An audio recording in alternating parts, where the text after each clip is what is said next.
أعوذ بالله من الشيطان الرجيم. وما من دابة في الأرض إلا على الله رزقها ويعلم مستقرها ومستودعها كل في كتاب مبين. وهو الذي خلق السماوات والأرض في 6 أيام وكان عرشه على الماء ليبلوكم أيكم أحسن عملا. ولئن قلت إنكم مبعوثون من بعد الموت ليقولن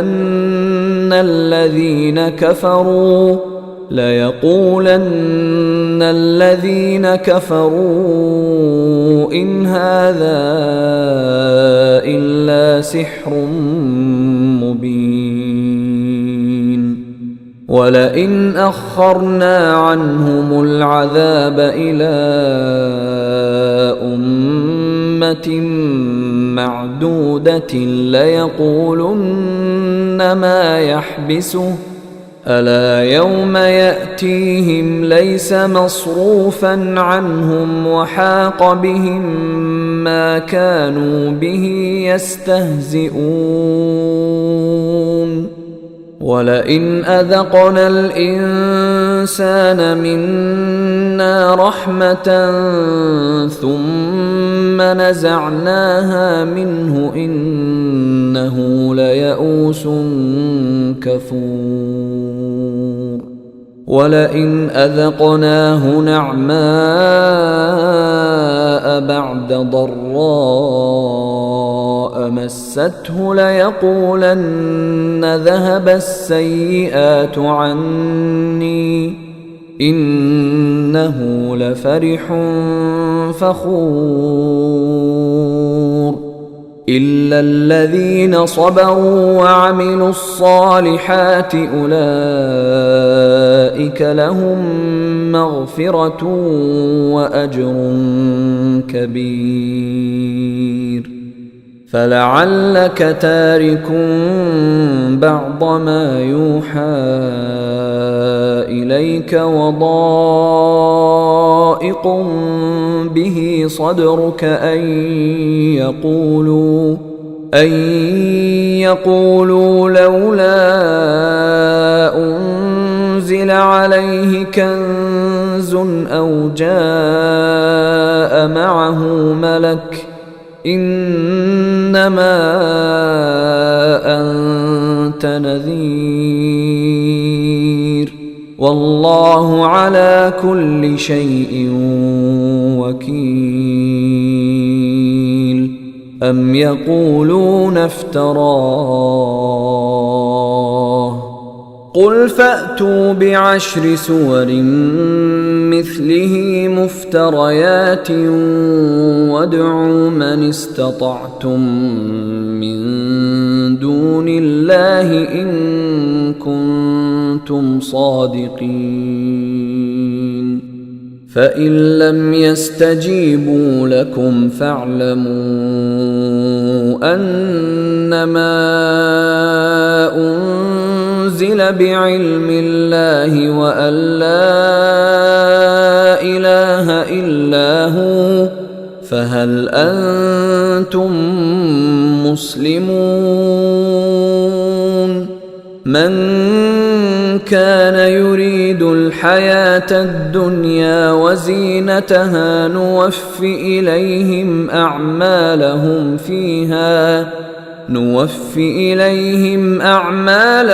فيها وهم فيها لا يبخسون. أولئك الذين ليس لهم في الآخرة إلا النار وحبط ما صنعوا فيها وباطل ما كانوا يعملون. أفمن كان على بينة من ربه ويتلوه شاهد منه ومن قبله كتاب موسى إماما ورحمة أولئك يؤمنون به ومن يكفر به من الأحزاب فالنار موعده فلا تك في مرية منه إنه الحق من ربك ولكن أكثر الناس لا يؤمنون ومن أظلم ممن افترى على الله كذبا أولئك يعرضون على ربهم ويقول الأشهاد هؤلاء الذين كذبوا على ربهم ألا لعنة الله على الظالمين الذين يصدون عن سبيل الله ويبغونها عوجا وهم بالآخرة هم كافرون أولئك لم يكونوا معجزين في الأرض وما كان لهم من دون الله من أولياء يضاعف لهم العذاب ما كانوا يستطيعون السمع وما كانوا يبصرون أولئك الذين خسروا أنفسهم وضل عنهم ما كانوا يفترون لا جرم أنهم في الآخرة هم الأخسرون إن الذين آمنوا وعملوا الصالحات وأخبتوا إلى ربهم أولئك أصحاب الجنة هم فيها خالدون مثل الفريقين كالأعمى والأصم والبصير والسميع هل يستويان مثلا أفلا تذكرون ولقد أرسلنا نوحا إلى قومه إني لكم نذير مبين ألا تعبدوا إلا الله إني أخاف عليكم عذاب يوم أليم فقال الملأ الذين كفروا من قومه ما نراك إلا بشرا مثلنا وما نراك اتبعك إلا الذين هم أراذلنا بادي الرأي وما نرى لكم علينا من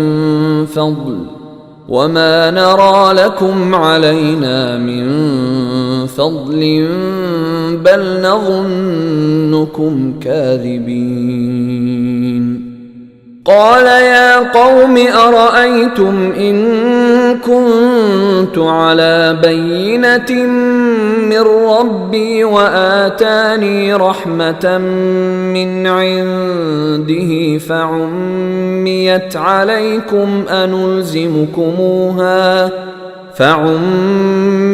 عليكم أنلزمكموها وأنتم لها كارهون ويا قوم لا أسألكم عليه مالا إن أجري إلا على الله وما أنا بطارد الذين آمنوا إنهم ملاقو ربهم ولكني أراكم قوما تجهلون ويا قوم من ينصرني من الله إن طردتهم أفلا تذكرون ولا أقول لكم عندي خزائن الله ولا أعلم الغيب ولا أقول إني ملك ولا أقول للذين تزدري أعينكم لن يؤتيهم الله خيرا الله أعلم بما في أنفسهم إني إذا لمن الظالمين قالوا يا نوح قد جادلتنا فأكثرت جدالنا فأتنا بما تعدنا إن كنت من الصادقين قال إنما يأتيكم به الله إن شاء وما أنتم بمعجزين ولا ينفعكم نصحي إن أردت أن أنصح لكم إن كان الله يريد أن يغويكم هو ربكم وإليه ترجعون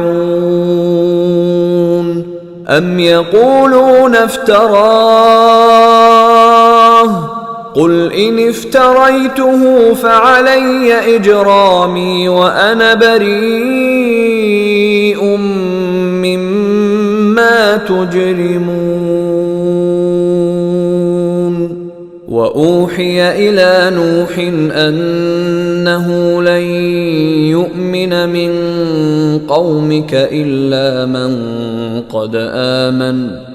أنه لن يؤمن من قومك إلا من قد آمن فلا تبتئس بما كانوا يفعلون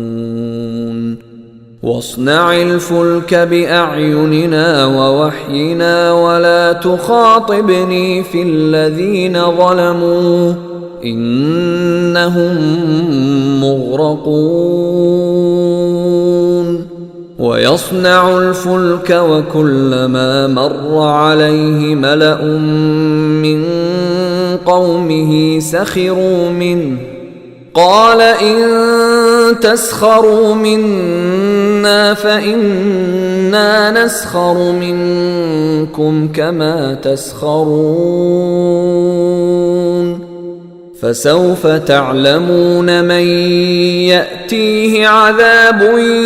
يخزيه ويحل عليه عذاب مقيم حتى إذا جاء أمرنا وفارت النور قل نحمل فيها من كل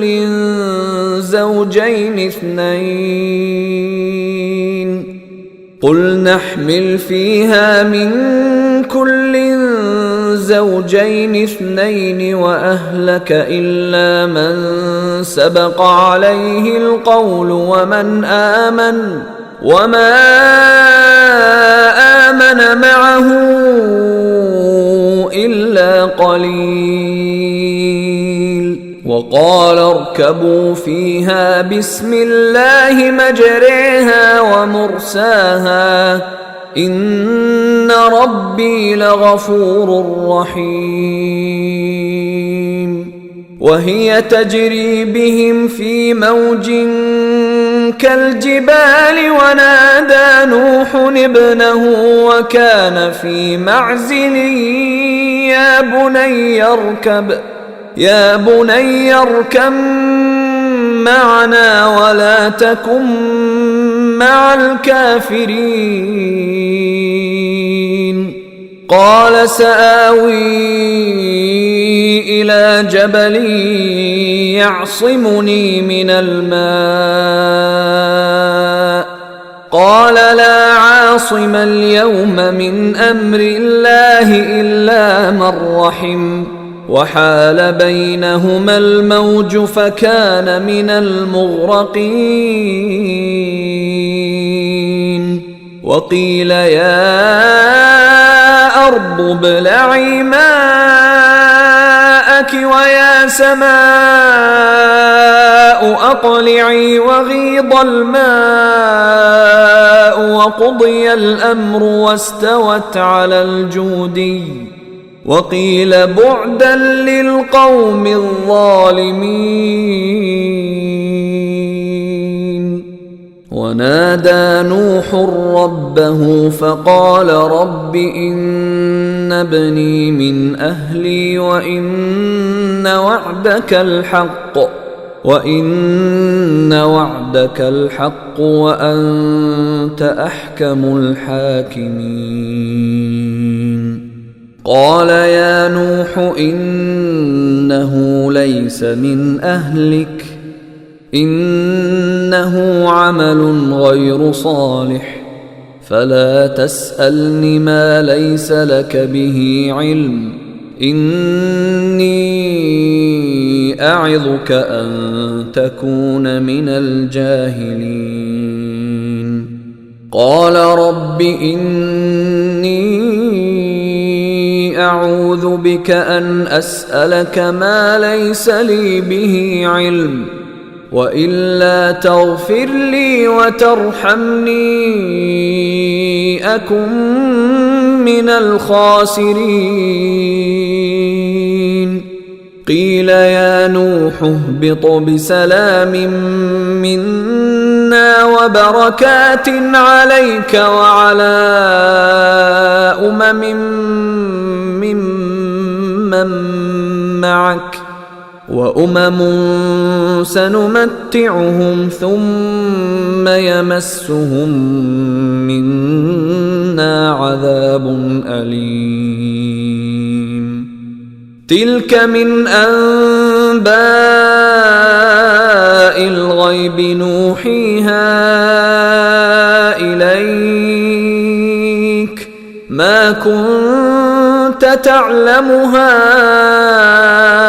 أنت ولا قومك من قبل هذا فاصبر إن العاقبة للمتقين وإلى عاد أخاهم هودا قال يا قوم اعبدوا الله ما لكم من إله غيره إن أنتم إلا مفترون يا قوم لا أسألكم عليه أجرا إن أجري إلا على الذي فطرني أفلا تعقلون ويا قوم استغفروا ربكم ثم توبوا إليه يرسل السماء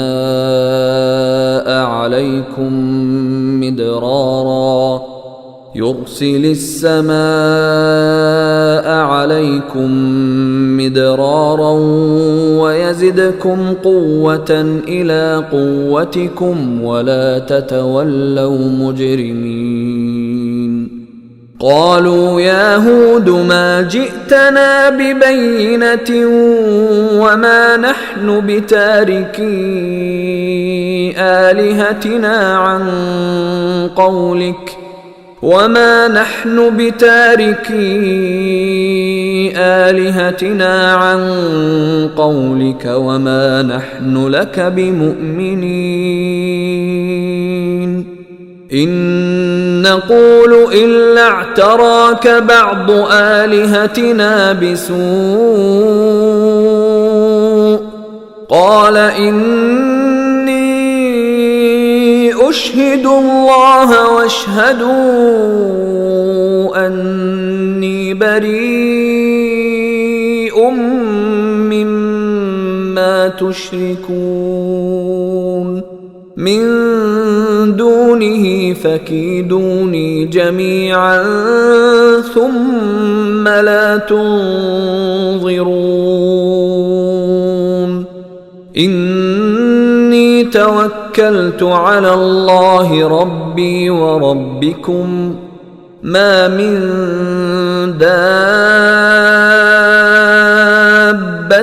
إلا هو آخذ بناصيتها إن ربي على صراط مستقيم فإن تولوا فقد أبلغتكم ما أرسلت به إليكم ويستخلف ربي قوما غيركم ولا تضرونه شيئا إن ربي على كل شيء حفيظ ولما جاء أمرنا نجينا هودا والذين آمنوا معه برحمة منا ونجيناهم من عذاب غليظ وتلك عاد جحدوا بآيات ربهم وعصوا رسله واتبعوا أمر كل جبار عنيد وأتبعوا في هذه الدنيا لعنة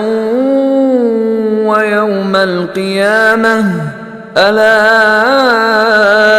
إن عادا كفروا ربهم ألا بعدا لعاد قوم هود وإلى ثمود أخاهم صالحا قال يا قوم اعبدوا الله ما لكم من إله غيره هو أنشأكم من الأرض واستعمركم فيها فاستغفروه ثم توبوا إليه إن ربي قريب مجيب قالوا يا صالح قد كنت فينا مرجوا قبل هذا أتنهانا أن نعبد ما يعبد آباؤنا وإننا لفي شك مما تدعونا إليه مريب قال يا قوم أرأيتم إن كنت على بينة من ربي وآتاني منه رحمة فمن ينصرني من الله إن عصيته فما تزيدونني غير تخسير ويا قوم هذه ناقة الله لكم آية فذروها تأكل في أرض الله ولا تمسوها بسوء فيأخذكم عذاب قريب فعقروها فقال تمتعوا في داركم 3 أيام ذلك وعد غير مكذوب. فلما جاء أمرنا نجينا صالحا والذين آمنوا معه برحمة منا ومن خزي يومئذ إن ربك هو القوي العزيز. وأخذ الذين ظلموا الصيحة فأصبحوا في ديارهم جاثمين كأن لم يغنوا فيها ألا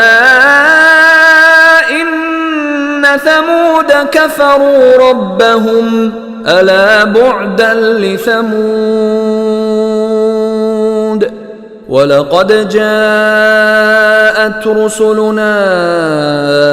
إبراهيم بالبشرى قالوا سلاما قال سلام فما لبث أن جاء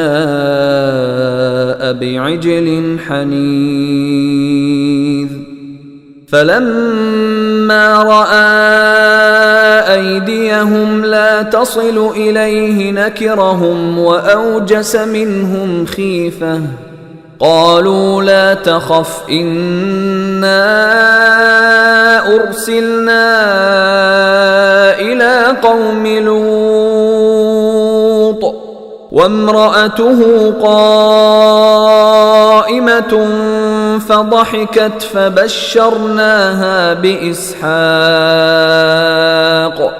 فبشرناها بإسحاق ومن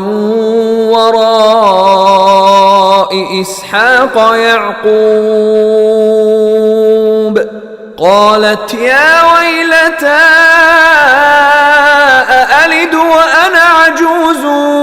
وهذا بعلي شيخا إن هذا لشيء عجيب. قالوا أتعجبين من أمر الله رحمة الله وبركاته عليكم أهل البيت إنه حميد مجيد. فلما ذهب عن إبراهيم الروع وجاءته البشرى يجادلنا في قوم لوط إن إبراهيم لحليم أواه منيب. يا إبراهيم أعرض عن هذا إنه قد جاء أمر ربك وإنهم آتيهم عذاب غير مردود. ولما جاءت رسلنا لوطا سيء بهم وضاق بهم ذرعا وقال هذا يوم عصيب. وجاءه قومه يهرعون إليه ومن قبل كانوا يعملون السيئات. قال يا قوم هؤلاء بناتي هن أطهر لكم فاتقوا الله ولا تخزون في ضيفي أليس منكم رجل رشيد. قالوا لقد علمت ما لنا في بناتك من حق وإنك لتعلم ما نريد قال لو أن لي بكم قوة أو آوي إلى ركن شديد قالوا يا لوط إنا رسل ربك لن يصلوا إليك فأسر بأهلك بقطع من الليل ولا يلتفت منكم أحد إلا امرأتك إنه مصيبها ما أصابهم إن موعدهم الصبح أليس الصبح بقريب فلما جاء أمرنا جعلنا عاليها سافلها وأمطرنا عليها حجارة من سجيل منضود مسومة عند ربك وما هي من الظالمين ببعيد وإلى مدين أخاهم شعيبا قال يا قوم اعبدوا الله ما لكم من إله غيره ولا تنقصوا المكيال والميزان إني أراكم بخير وإني أخاف عليكم عذاب يوم محيط ويا قوم أوفوا المكيال والميزان بالقسط ولا تبخسوا الناس أشياءهم ولا تعثوا في الأرض مفسدين بقية الله خير لكم إن كنتم مؤمنين وما أنا عليكم بحفيظ قالوا يا شعيب أصلاتك تأمرك أن نترك ما يعبد آباؤنا أو أن نفعل في أموالنا ما نشاء إنك لأنت الحليم الرشيد قال يا قوم أرأيتم إن كنت على بينة من ربي ورزقني منه رزقا حسنا وما أريد أن أخالفكم إلى ما أنهاكم عنه إن أريد إلا الإصلاح ما استطعت وما توفيقي إلا بالله عليه توكلت وإليه أنيب ويا قوم لا يجرمنكم شقاقي أن يصيبكم مثل ما أصاب قوم نوح أو قوم هود أو قوم صالح وما قوم لوط منكم ببعيد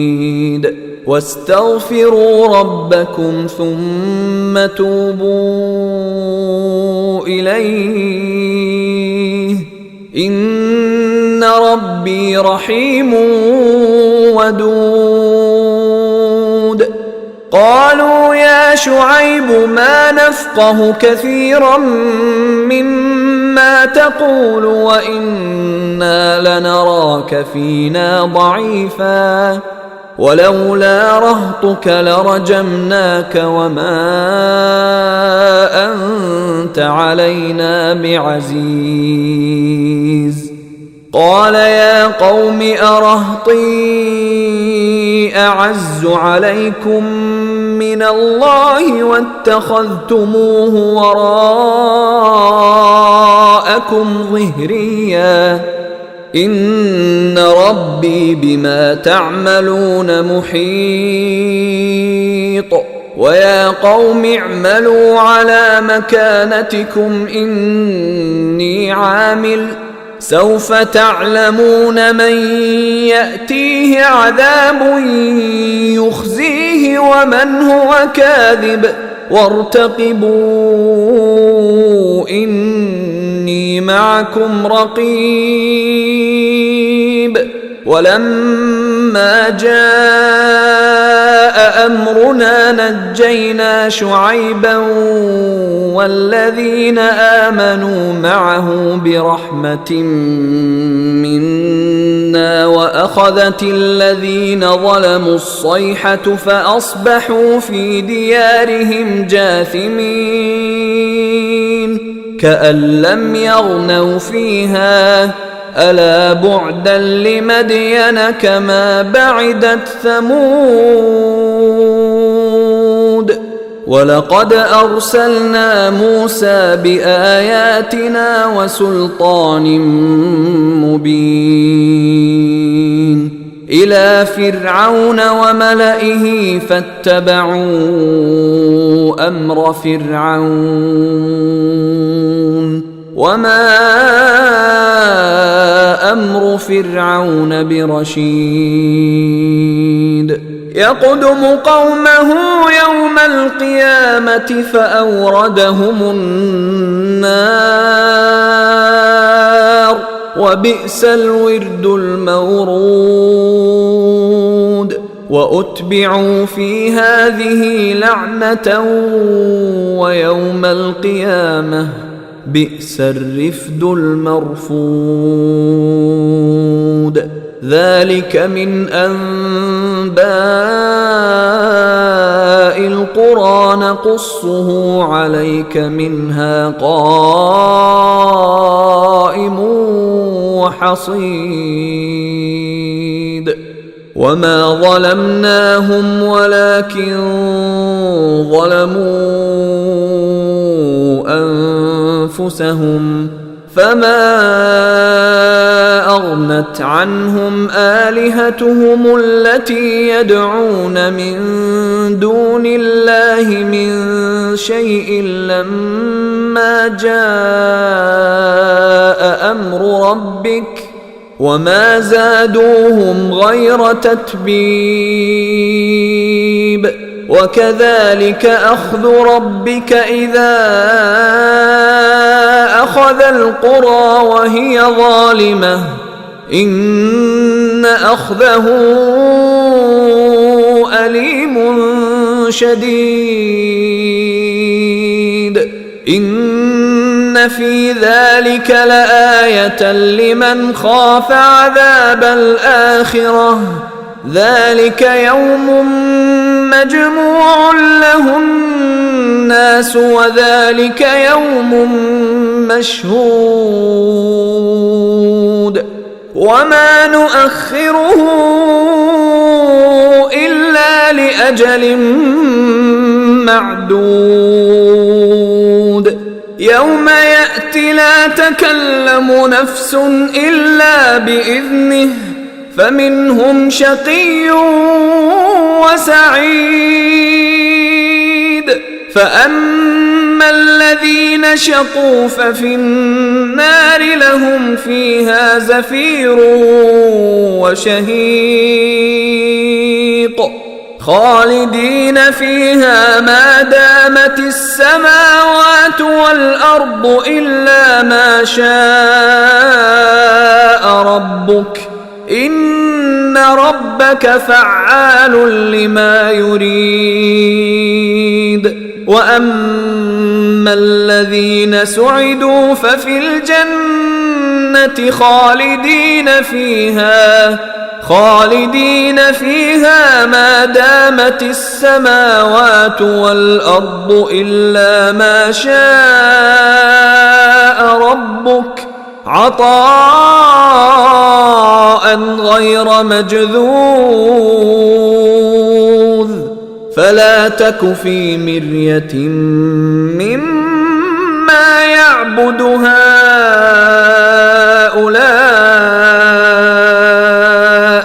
ما يعبدون إلا كما يعبد آباؤهم من قبل وإنا لموفوهم نصيبهم غير منقوص ولقد آتينا موسى الكتاب فاختلف فيه ولولا كلمة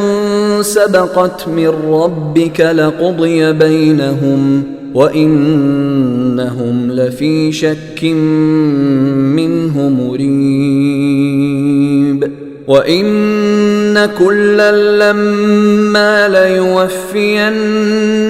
ربك أعمالهم إنه بما يعملون خبير فاستقم كما أمرت ومن تاب معك ولا تطغوا إنه بما تعملون بصير ولا تركنوا إلى الذين ظلموا فتمسكم النار وما لكم من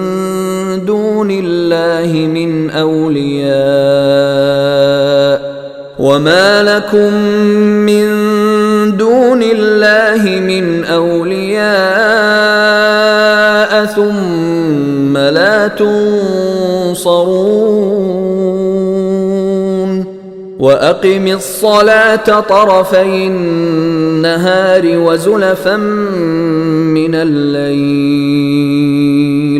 إن الحسنات يذهبن السيئات ذلك ذكرى للذاكرين واصبر فإن الله لا يضيع أجر المحسنين فلولا كان من القرون من قبلكم أولو بقية ينهون عن الفساد في الأرض إلا قليلا ممن أنجينا منهم واتبع الذين ظلموا ما أترفوا فيه وكانوا مجرمين وما كان ربك ليهلك القرى بظلم وأهلها مصلحون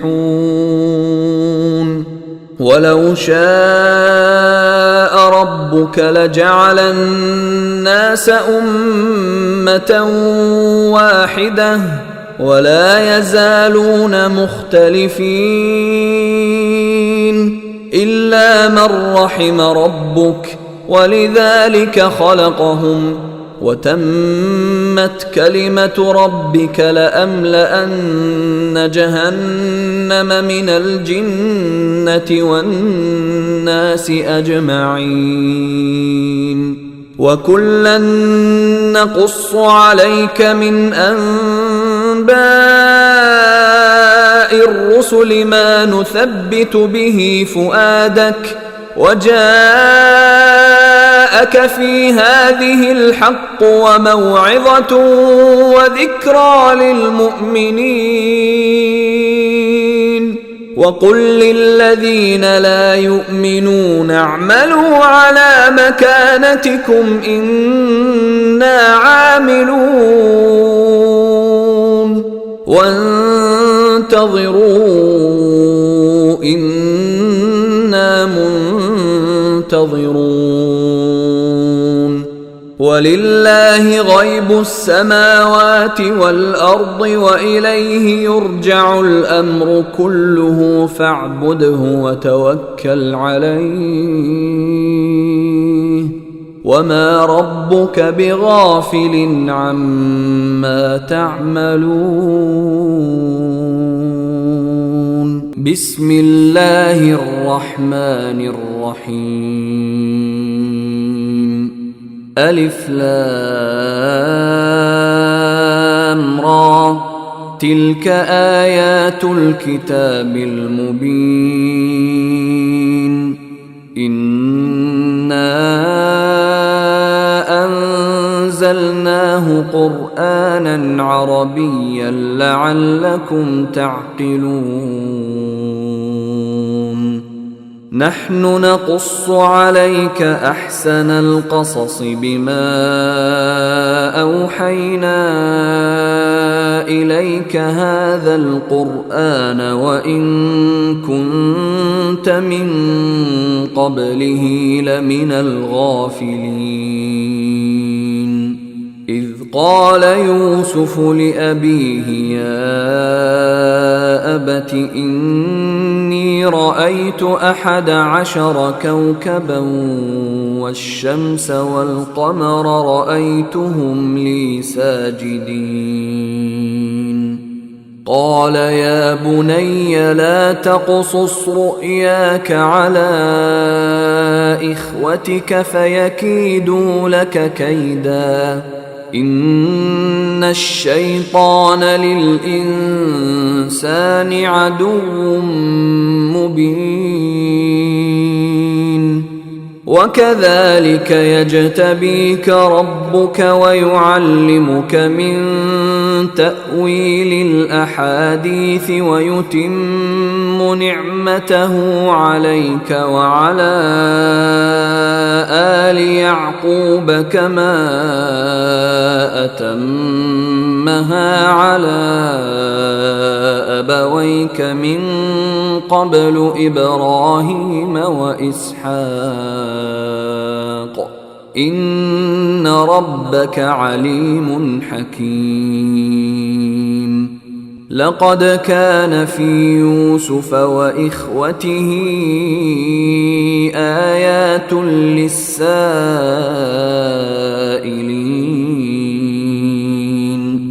إذ قالوا ليوسف وأخوه أحب إلى أبينا منا ونحن عصبة إن أبانا لفي ضلال مبين اقتلوا يوسف أو اطرحوه أرضا يخل لكم وجه أبيكم وتكونوا من بعده قوما صالحين قال قائل منهم لا تقتلوا يوسف وألقوه في غيابة الجب يلتقطه بعض السيارة إن كنتم فاعلين قالوا يا أبانا ما لك لا تأمنا على يوسف وإنا له لناصحون أرسله معنا غدا يرتع ويلعب وإنا له لحافظون قال إني ليحزنني أن تذهبوا به وأخاف أن يأكله الذئب وأنتم عنه غافلون قالوا لئن أكله الذئب ونحن عصبة إنا إذا لخاسرون فلما ذهبوا به وأجمعوا أن يجعلوه في غيابة الجب وأوحينا إليه لتنبئنهم بأمرهم هذا وهم لا يشعرون وجاءوا أباهم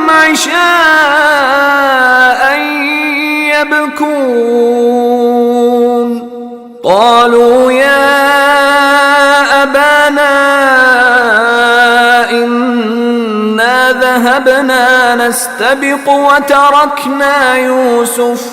وتركنا يوسف عند متاعنا فأكله الذئب وما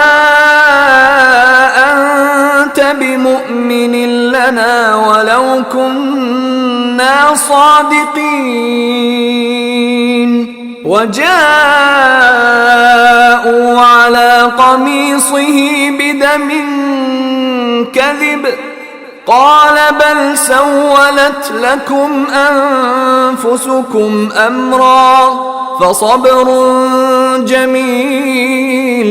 والله المستعان على ما تصفون. وجاءت سيارة فأرسلوا واردهم فأدلى دلوه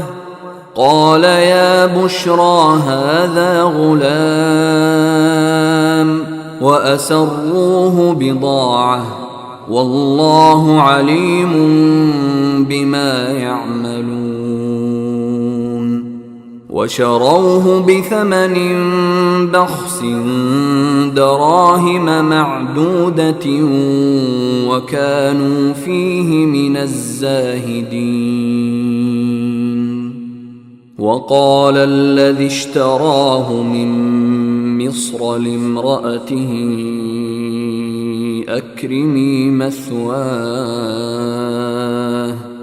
أكرمي مثواه عسى أن ينفعنا أو نتخذه ولدا وكذلك مكنا ليوسف في الأرض ولنعلمه من تأويل الأحاديث والله غالب على أمره ولكن أكثر الناس لا يعلمون. ولما بلغ أشده آتيناه حكما وعلما وكذلك نجزي المحسنين. وراودته التي هو في بيتها عن نفسه وغلقت الأبواب وقالت هيت لك قال معاذ الله إنه ربي أحسن مثواي إنه لا يفلح الظالمون. ولقد همت به وهم بها لولا أن رأى برهان ربه كذلك لنصرف عنه السوء والفحشاء إنه من عبادنا المخلصين. واستبق الباب وقدت قميصه من دبر وألف يا سيدها لدى الباب قالت ما جزاء من أراد بأهلك سوءا إلا أن يسجن أو عذاب أليم. قال هي راودتني عن نفسي وشهد شاهد من أهلها إن كان قميصه قد من قبل فصدقت وهو من الكاذبين وإن كان قميصه قد من دبر فكذبت وهو من الصادقين. فلما رأى قميصه قد من دبر قال إنه من كيدكن إن كيدكن عظيم. يوسف أعرض عن هذا واستغفري لذنبك إنك كنت من الخاطئين. وقال نسوة في المدينة امرأة العزيز تراود فتاها عن نفسه قد شغفها حبا إنا لنراها في ضلال مبين. فلما سمعت بمكرهن أرسلت إليهن وأعتدت لهن متكأ وآتت كل واحدة منهن سكينا وقالت اخرج عليهن. فلما رأينه أكبرنه وقطعن أيديهن وقلن حاش لله ما هذا بشرا إن هذا إلا ملك كريم. قالت فذلكن الذي لمتنني فيه ولقد راودته عن نفسه فاستعصم ولئن لم يفعل ما آمره ليسجنن وليكونن من الصاغرين. قال رب السجن أحب إلي مما يدعونني إليه وإلا تصرف عني كيدهن أصب إليهن وأكن من الجاهلين. فاستجاب له ربه فصرف عنه كيدهن إنه هو السميع العليم. ثم بدا لهم من بعد ما رأوا الآيات ليسجننه حتى حين. ودخل معه السجن فتيان قال أحدهما إني أراني أعصر خمرا وقال الآخر إني أراني أحمل فوق رأسي خبزا تأكل الطير منه نبئنا بتأويله إنا نراك من المحسنين. قال لا يأتيكما طعام ترزقانه إلا نبأتكما بتأويله قبل أن يأتيكما ذلكما مما علمني ربي إني تركت ملة قوم لا يؤمنون بالله وهم بالآخرة هم كافرون واتبعت ملة آبائي إبراهيم وإسحاق ويعقوب ما كان لنا أن نشرك بالله من شيء ذلك من فضل الله علينا وعلى الناس ولكن أكثر الناس لا يشكرون. يا صاحبي السجن أأرباب المتفرقون خير أم الله الواحد القهار ما تعبدون من دونه إلا أسماء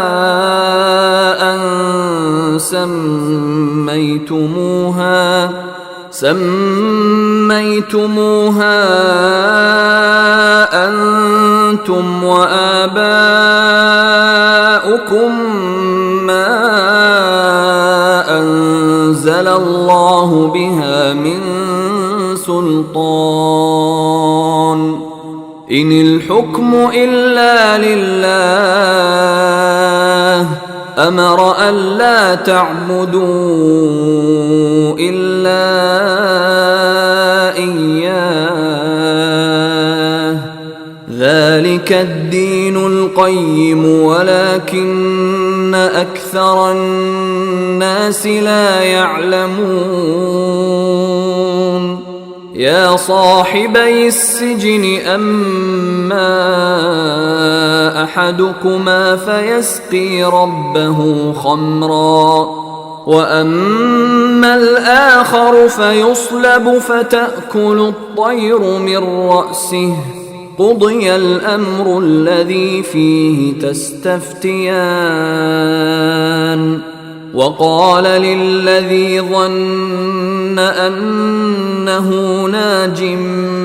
منهما اذكرني عند ربك فأنساه الشيطان ذكر ربه فلبث في السجن 9 سنين وقال الملك إني أرى 7 بقرات سمان يأكلهن 7 عجاف و7 سنبلات خضر وأخر يابسات يا أيها الملأ أفتوني في رؤياي إن كنتم للرؤيا تعبرون قالوا أضغاث أحلام وما نحن بتأويل الأحلام بعالمين وقال الذي نجا منهما وادكر بعد أمة أنا أنبئكم بتأويله فأرسلون يوسف أيها الصديق أفتنا في 7 بقرات سمان يأكلهن 7 عجاف و7 سنبلات خضر وأخر يابسات لعلي أرجع إلى الناس لعلهم يعلمون قال تزرعون 7 سنين دأبا فما حصدتم فذروه في سنبله إلا قليلا مما تأكلون ثم يأتي من بعد ذلك 7 شداد يأكلن ما قدمتم لهن إلا قليلا مما تحصنون ثم يأتي من بعد ذلك عام فيه يغاث الناس وفيه يعصرون وقال الملك ائتوني به فلما جاءه الرسول قال ارجع إلى ربك فاسأله ما بال النسوة اللاتي قطعن أيديهن إن ربي بكيدهن عليم. قال ما خطبكن إذ راوتن يوسف عن نفسه قلن حاش لله ما علمنا عليه من سوء. قالت امرأة العزيز الآن حصحص الحق أنا راودته عن نفسه وإنه لمن الصادقين. ذلك ليعلم أني لم أخنه بالغيب وأن الله لا يهدي كيد الخائنين.